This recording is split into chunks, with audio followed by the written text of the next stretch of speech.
ലഹരി നിർമ്മാർജ്ജനത്തിന് തൈക്കൊണ്ടോ പോലുള്ള ആയോധന കലകളുടെ പങ്ക് വിലമതിക്കാനാകാത്തതാണെന്ന് ഇ.ടി. Tyson MLA. പറഞ്ഞു.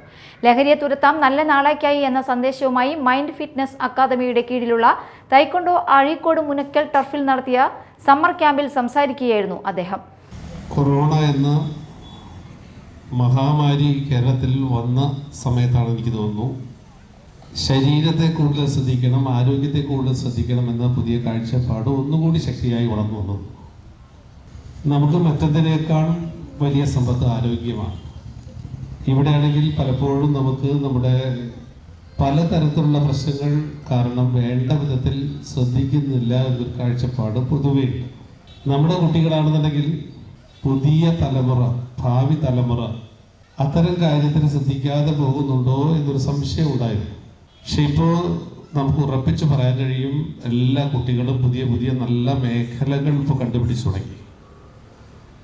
തായ്ക്കൊണ്ടയായി ബന്ധപ്പെട്ട് ഇവിടെ നമ്മുടെ കുട്ടികൾ സ്കൂളിൽ അവരുടെ ടീമാവുകയാണ്.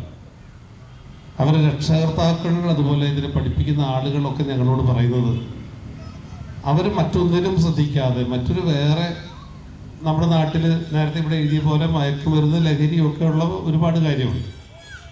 എറിയാട് ഗ്രാമപഞ്ചായത്ത് പ്രസിഡന്റ് രാജൻ ഡെമോൺസ്ട്രേഷന്റെ ഉദ്ഘാടനം നിർവഹിച്ചു. Kodungallur fire force assistant officer Sudhan കുട്ടികൾക്ക് സേഫ്റ്റി ക്ലാസ് നൽകി. എറിയാട് ഗ്രാമപഞ്ചായത്ത് പ്രതിപക്ഷ നേതാവ് പി.കെ. മുഹമ്മദ്, എം.ഇ.എസ്. തൃശൂർ ജില്ലാ പ്രസിഡന്റ് പി.കെ. മുഹമ്മദ്, ഷബീർ, അധ്യാപകരായ മീനുവ, അമൽ ഫർഹാൻ എന്നിവർ സംസാരിച്ചു.